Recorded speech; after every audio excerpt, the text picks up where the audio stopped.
దానియేలు గ్రంథం 10వ అధ్యాయం 10వ వచనం నుంచి 21వ వచనం వరకు ధ్యానించుకొని పోచున్నాం. ప్రార్థన చేసుకుందాం. స్తోత్రం దేవా, ఈరోజు ఈ యొక్క వాక్యాన్ని ధ్యానిస్తూ ఉండగా మాతో మాట్లాడి ప్రతి వారికి వినగల చెవి గ్రహించగల అనుగ్రహించమని యేసుక్రీస్తు నామంలో ప్రార్థించి నమ్మి పొందుకుని నమ్మ పరమ తండ్రి, ఆమెన్. పిల్లలు గమనించాలి, మనం మొదటి 10 వచనాల్లో దానియేలు తన దర్శనం యేసుప్రభువుని చూశాడు, ఆయన మాటలు విన్నాడు, నేలపై సాష్టాంగపడ్డాడు, మరి గాఢ నిద్ర పొందాడు అనేటువంటి విషయాలు మనం ధ్యానించుకున్నాం. ఇప్పుడు 10వ వచనం చదువుకుందాం. అప్పుడు ఒక చేతితో నన్ను ముట్టి నా మోకాళ్ళను అరచేతుల నేలను మోపి నన్ను నిలవబెట్టి, దానియేలు, నీవు బహుప్రియుడవు గనుక నేను నీ యొద్దకు పంపబడితిని, నీవు లేచి నిలవబడి నేను నీతో చెప్పు మాటలు తెలుసుకోనుము అనెను. దానియేలు దర్శన ప్రభావం చేత అట్టిట్టయిపోయాడు, కలవరం చెందాడు. అప్పుడు ఒక హస్తం అతనిని ముట్టింది. దేవుడు పరలోక దూతను పంపించాడు దానియేలు గారి దగ్గరికి. దానియేలు గారు ప్రార్థనకు సత్వరమే జవాబు వచ్చింది. పాత నిబంధనలో యేసుక్రీస్తు ప్రభువారు దానియేలుకు ప్రత్యక్షం కావడం గొప్ప విశేషం. ఇప్పుడు ఆ యేసుక్రీస్తే గాబ్రియేలు దూతను దానియేలు వద్దకు పంపించాడు.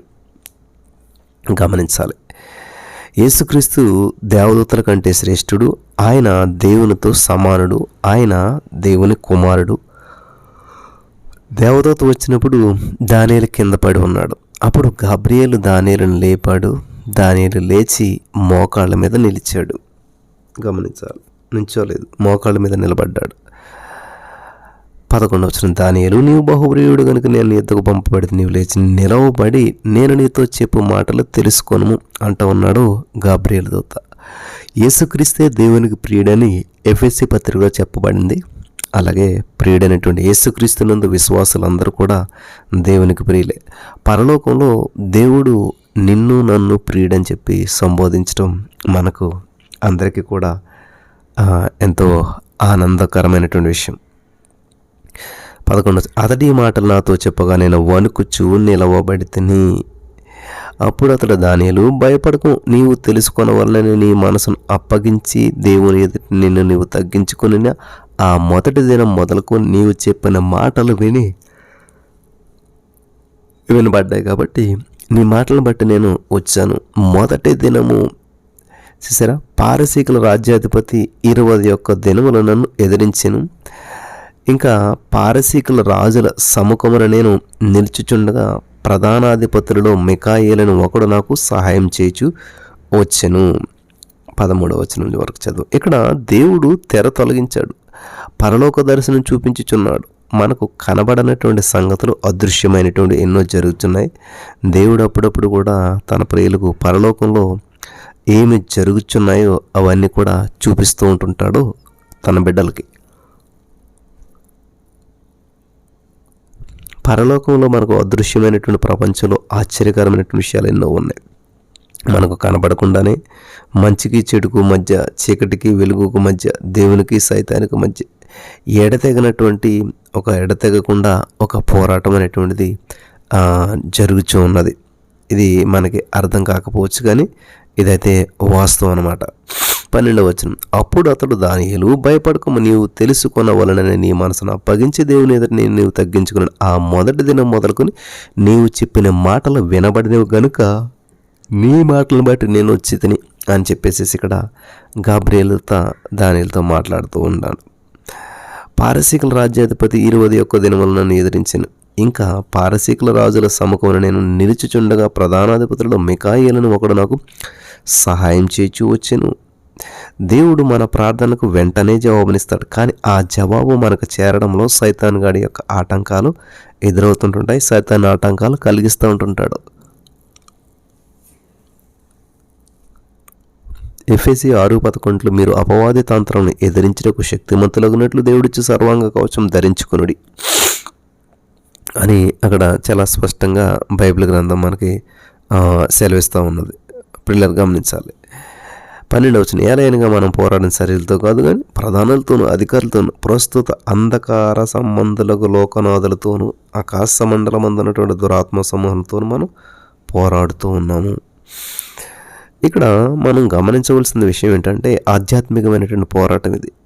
సైతాను సైన్యంలో అధికారాలు, అంతస్తులు ఉన్నాయి.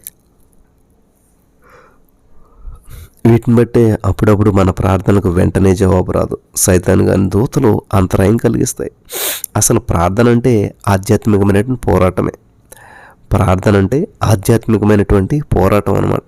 రోమా 15:30-32 వరకు చూసినట్లయితే, సహోదరుడా, మీరు నా కొరకు దేవునికి చేయు ప్రార్థన యందు నాతో కలిసి పోరాడవలనని మన ప్రభువైన యేసుక్రీస్తుని బట్టి ఆత్మ వలన ప్రేమను బట్టి మిమ్మను బ్రతిమాలుకొనుచున్నాను అని చెప్పి అపోస్తలుడైన పౌలు గారు రోమా సంఘానికి రాస్తూ అన్నటువంటి మాట మనం ఇక్కడ చూస్తూ ఉన్నాం.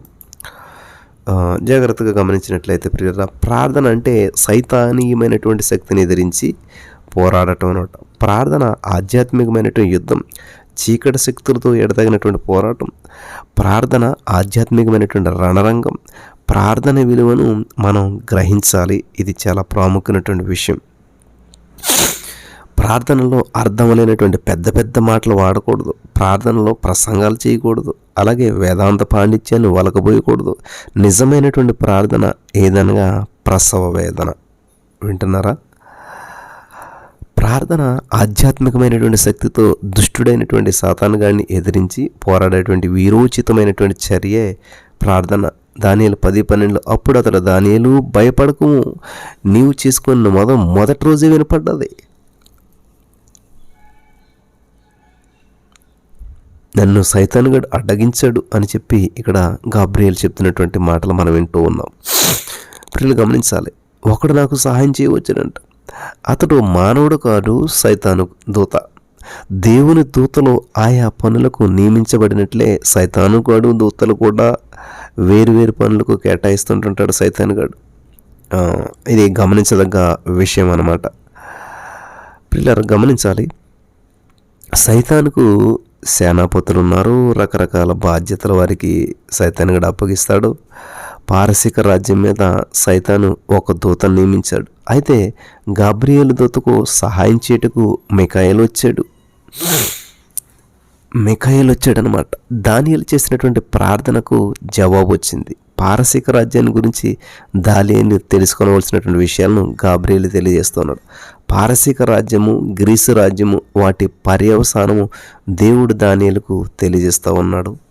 ప్రియులారా, వింటున్నారా? ఇది దుష్టుడైనటువంటి సైతాను గాడికి బొత్తుగా ఇష్టం లేదు. అంటే అనగా ఈ రహస్యం మానవులకు బయలుపరచబడకూడదు అని సైతాను గాడి యొక్క ఉద్దేశం. అయితే దేవుడు ఈ సమాచారం అంతా కూడా దానియేలుకు బయలుపరుస్తూ ఉన్నాడు. 13 పారసీకుల రాజ్యాధిపతి 21 దినమున నన్ను ఎదిరించెను. ప్రియులు గమనించాలి, ఎదిరించెను. ఇక్కడ మిఖాయేలు ఎవరంటే అతడు పరలోకంలో ప్రధానాధిపతుల్లో ఒకడు. పారసీక రాజులతో దానియేలు పోరాడాడు. పరలోక దూత దానియేలుకు సహాయం చేశాడు. దానియేలును సింహాల గుహలో వేసినప్పుడు దేవుడు దూత వచ్చి అతన్ని కాపాడాడు. ఈ విషయం సండే స్కూల్ పిల్లలకు కూడా తెలుసు. అయితే ఈ సంగతులు దానియేలుకు తెలియదు. దేవదూతల దేవుని ప్రతినిధి మనకు కనబడకుండానే మనకు సహాయం చేస్తారు. ఈ విషయం ప్రతి వారు కూడా గమనించాలి. హెబ్రీ 1:14 వీరందరూ రక్షణ అయిన స్వాస్థ్యము పొందబో వారికి పరిచారము చేయుటకై పంపబడిన సేవకులైన ఆత్మల కార, అనగా దేవదూతల గురించే ఇక్కడ ఈ యొక్క మాట సెలవేయబడుతుంది. మనం ఆధ్యాత్మికమైనటువంటి యుద్ధంలో ఉన్నాము. మన ప్రార్థనలకు సైతాను ఎల్లప్పుడూ కూడా అంతరాయం కలిగిస్తాడు. మనం ప్రార్థన యుద్ధంలో గెలవాలి. మనం ఏలియాలాగా ప్రసవ వేదంతో ప్రార్థన చేయాలి. ఈ యొక్క సత్యాన్ని గ్రహించవలసినటువంటి వారంగా మనం ఉన్నాం. ఏలియాతో ఎలాగా ప్రసవ వేదంతో ప్రార్థించాలి. ఏలియా తన తలను 2 మోకాళ్ళ మధ్యలో ఉంచాడు, ప్రార్థించాడు. అతని ప్రార్థనా భంగిమ ప్రసవించేటువంటి స్త్రీని తలపింపజేస్తూ ఉందన్నమాట. మేము 2 కొరింథీ 13 శరీరదారులమై నడుచుకొనుచున్నాను, శరీర ప్రకారం యుద్ధము చేయము. శరీరంలో ఉన్నాం కానీ శరీర ప్రకారం యుద్ధం చేయము. మా యుద్ధోపకరణములు శరీర సంబంధమైనవి కానీ దేవుని ఎదుట దుర్గమును పడద్రోయే జాలినంత బలము గలవై ఉన్నవి అంటాడు అపోస్తలుడైన పౌలు గారు. 2 కొరింథీ 10:5 చదివితే, మేము వితర్కములను దేవుని గురించిన జ్ఞానమును అడ్డగించు ప్రతి ఆటంకమును పడద్రోసి ప్రతి ఆలోచనను క్రీస్తుకు లోబడినట్లు చెరపట్టి మీరు సంపూర్ణ విధేయతను కనపరిచినప్పుడు సమస్తమైనటువంటి అవిధేయతకు ప్రతిదండన సిద్ధపడి ఉన్నాము అంటాడు అపోస్తలుడైన పౌలు గారు. క్రైస్తవ జీవితం ఆధ్యాత్మికంగా ఎంతో బాధ్యతాయుతమైనటువంటిది. మనకు పరిశుద్ధాత్మ నింపుదల, నడుపుదల ఎంతో అవసరం. యేసుక్రీస్తు యొక్క సన్నిధి మనకు ఎంతో బలం అన్నమాట. హల్లెలూయా. గమనించారా? వింటున్నారా జాగ్రత్తగాను? మనం ఒక ఆధ్యాత్మికమైనటువంటి సంగ్రామంలో ఉన్నామని చెప్పి, పోరాడుతున్నామని చెప్పి మనం ఎన్నడూ కూడా మర్చిపోకూడదు. ఇది చాలా ప్రాముఖ్యమైనటువంటి విషయం. దానియేలు గ్రంథం 10వ అధ్యాయం 14వ వచనంలో చూసినట్లయితే ఈ దర్శనపు సంగతి ఇంకా అనేక దినముల వరకు కూడా జరగదు. అయితే దినముల అంతమందు నీ జనమునకు సంభవింపబో ఈ సంగతిని నీకు తెలియజేయవచ్చునని అతడు నాతో చెప్పెను. ఇది గమనించాలి. దానియేలు 10-14వ వచనం ప్రవచనాలన్నిటికీ కూడా కీలకం. దానియేలు 10-14వ వచనం మరి కీలకం వంటిదన్నమాట. అది ఇందులో 3 ముఖ్యమైనటువంటి విషయాలు ఉన్నాయి. ఈ దర్శనం దానియేలు యొక్క సొంత ప్రజలకు సంబంధించింది. ఇది ఇజ్రాయేలుల ప్రవచనం, సంఘానికి సంబంధించినటువంటిది కాదు. వింటున్నారా? ఇజ్రాయేలీలకు ప్రవచనం, ఇది సంఘానికి సంబంధించినటువంటి ప్రవచనం కాదు. రెండోది మనం గమనించినట్లయితే దినముల అంతమందు సంభవించబో సంగతి అనగా 70వ వారానికి చెందినటువంటి సంభవం అనగా మహాశ్రమల కాలం. దినముల అంతమందు అంటే మహాశ్రమల కాలం ముగిసినప్పుడు అని అర్థం అనమాట. దీని నెరవేర్పునకు దీర్ఘకాలం పడుతుంది. అప్పుడే దర్శనం నెరవేరినట్లు. ఈ యొక్క ప్రవచనం చూసినట్లయితే చరిత్ర, కానీ ప్రవచించినప్పుడు నెరవేరవలసినటువంటి మాట. నెరవేరినప్పుడు అది చరిత్ర, నెరవేరబోయేది ప్రవచనం. గమనించాలి, నెరవేరబోయేది ప్రవచనం. అతడి మాటలు నాతో చెప్పగా నేను నా ముఖము నేలకు వంచుకొని మౌనినైతిని. 10-15 దానియేలు 16వ వచనం. అప్పుడు నరస్వరూపుయగో కూడా నా పెదవులను ముట్టగా నేను నోరు తెరచి నా ఎదుట నిలిచినటువంటి వానితో ఇట్లాంటిని, నా ఏలినవాడా, ఈ దర్శనం వలన నాకు వేదన కలిగినందున నా బలము తొలగిపోయాను, నేను బలహీనైపోయాను. దానియేలు భౌతిక శరీరం దేవుని స్పర్శకి ఎంతగానో ప్రభావితమైంది. అతడు చాలా బలహీనుడయ్యాడు. 17వ వచనం. నా ఏలిన వాని దాసుడినైనటువంటి నేను నా ఏలిన వాని ఎదుటి ఎలాగో మాటలాడుదును, నా బలము తొలగిపోయి నువ్వు ఊపిరి విడవలేకయున్నాను అని దానియేలు గారు చెప్తూ ఉన్నాడు. దర్శనములు చూసినటువంటి వారిపైన వాటి ప్రభావం ఉంటుంది. దేవుని యొక్క దర్శనములు చూసే వారిపైన ప్రజలకు అనుమానం కలిగించకూడదు. దానియేలు అయితే దేవదూతను చూసినప్పుడు ఎంతో బలహీనపడిపోయాడు, చాలా బలహీనమైపోయాడు. ఇది గమనించాలి ప్రియులు, చాలా బలహీనమైపోయాడు.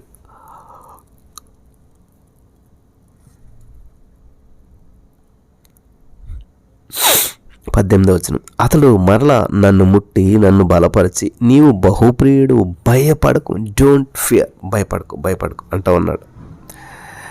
నీకు శుభమవును గాక, ధైర్యం తెచ్చుకోమని నాతో చెప్పాను. అతడు నాతో ఇట్లా నేను ధైర్యం తెచ్చుకొని నీవు నన్ను ధైర్యపరిచేది కనుక నా ఏలిన వాడవైనట్టు నీవు ఆజ్ఞ ఇమ్మని చెప్తున్నాడు.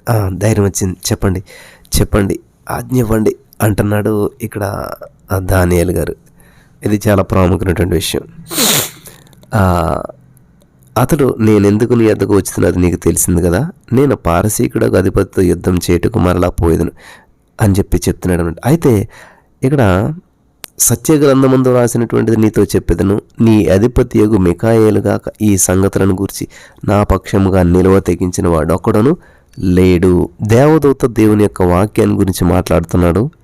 ఏ దర్శనమైనా సరే, ప్రవచనమైనా సరే దేవుని వాక్యానికి భిన్నంగా ఉండకూడదు. వాక్యమునకు విరుద్ధమైన దర్శనాలను, ప్రవచనాలను నమ్మకూడదు. వింటున్నారా ప్రియులారా? వాక్యం బేస్, మనకి వాక్యమే ఆధారం. కాబట్టి ఎవరేం చెప్పినది వాక్యానికి అనుకూలంగా ఉన్నదా లేదా? ఆధ్యాత్మికమైనటువంటి యుద్ధంలో మనం దేవుని వాక్యం అనేటువంటి ఆత్మ ఖడ్గాన్ని ప్రయోగించాలి. ఆత్మ ఖడ్గాన్ని ఎలా వాడాలో తెలియకపోతే అపాయం. సాధన చేయాలి, విజయం సాధించాలి, లేకపోతే మోసపోతాం మనం. ప్రియులారా గమనించాలి, ఆధ్యాత్మికమైనటువంటి యుద్ధంలో మనం చాలా జాగ్రత్తగా ఉండాలి. అరణ్యంలో యేసుక్రీస్తు ప్రభువారిని సైతానుగాడు శోధించాడు. అప్పుడు యేసు ప్రభువారు దేవుని వాక్యం అనేటువంటి ఖడ్గాను ప్రయోగించాడు, సైతానుగాడిని ఓడించాడు. మత్తయి సువార్త 4వ అధ్యాయం 1-11 వచనాలు మీరు చదువుకున్నట్లయితే యేసు ప్రభు సైతాన్తో ద్వంద్వ యుద్ధం చేశాడు. ఆదాము మానవ జాతి అంతటికి కూడా మరి ఆదిపిత్రుడు. సైతాను ఆదామును శోధించాడు, ఆదాము ఓడిపోయాడు. సైతానుగాడు శోధించినప్పుడు ఆదాము ఓడిపోయాడు. అందుచేత మానవ జాతి యావత్తు కూడా పాపంలో పడిపోయింది. యేసుక్రీస్తు కడపటి ఆదాం కాబట్టి రెండవ మనుషుడు. అయితే నూతన సృష్టికి యేసుక్రీస్తు మొదటివాడు. హల్లెలూయా. ఈ క్రొత్త నిబంధన ఆరంభంలో సైతాను కడపటి ఆదామును ఎదుర్కొన్నాడు. పాత నిబంధన ఆరంభంలో సైతాను మొదటి ఆదామును ఎదుర్కొన్నాడు. క్రీస్తును సారసిల్లినప్పుడు సైతాను క్రీస్తును ఓడించాలని, క్రీస్తు యొక్క నూతన సృష్టిని పాడు చేయాలని చెప్పి ప్రయత్నించాడు. సైతాను ఏదైనా తోటలో వాడినటువంటి పద్ధతులనే యేసుక్రీస్తు ప్రభువారిపై ప్రయోగించాడు. ఇక్కడ ఒకటి గమనించాలి, శరీరాశ. రాళ్ళను రొట్టెలుగా చేసుకోమని చెప్పి యేసుప్రభుని వాడు సలహా ఇచ్చాడు. అది. రెండోది జీవపడంబం, పైనుండి దూకు, గొప్ప అద్భుతం చేసి ప్రజలను ఆకర్షించము అని అక్కడ రెండవ సందర్భం జీవోపడంబం. మూడోది ఏంటంటే నేత్రాశ.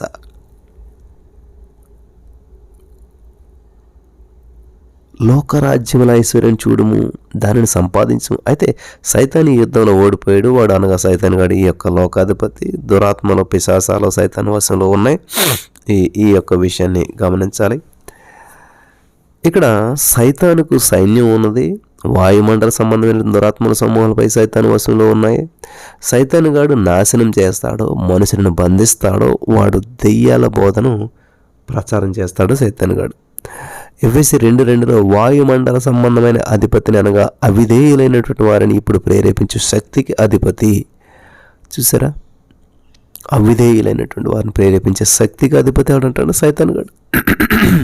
కొలసి 1:13 ఆయన మనలను అంధకార సంబంధమైన విడుదల చేసి, అపవాది 1 యోహాను 3:8 ప్రకారం మొదటి నుంచి పాపం చేయుచున్నాడు గనుక వాడు పాపం చేయువాడు. అపవాది యొక్క క్రియలను లయపరచుటకే దేవుని కుమారుడైన యేసుక్రీస్తు ప్రభువారు భూలోక రాజ్యమునికి ప్రత్యక్షమయ్యాడు. ఈ సత్యాన్ని గ్రహించాలి. లూసిఫర్ సర్వోన్నతుడైనటువంటి దేవునితో సమానం కావాలని చెప్పి చూశాడు. మత్తయి 4:9 నీవు సాగిలపడి నాకు నమస్కారం చేసినట్ల వీటన్నిటినీ నీకిచ్చేదనని ఆయనతో చెప్పగా, సైతాను దేవుని గోధుమ చేలో గురుకులు నాటుతాడు. సైతానుగాడితో యుద్ధం ఇప్పటికీ కూడా ఉంది. ఇప్పటిది కాదు, అది ఎప్పటి నుండో జరుగుతున్నటువంటిది. కానీ అంతిమ విజయం యేసుక్రీస్తుదే. ఆయన త్వరలో రాబోచున్నాడు. కనుక మనం అంతా కూడా సిద్ధపడాలి, సిద్ధపడినటువంటి జీవితం జీవించాలి. అటువంటి భాగ్యం ఈ మాటలు వినిచిన వారికి దేవాదేవుడు అనుగ్రహించి నడిపించి బలపరచును కాక. ఆమేన్. Praise the lord.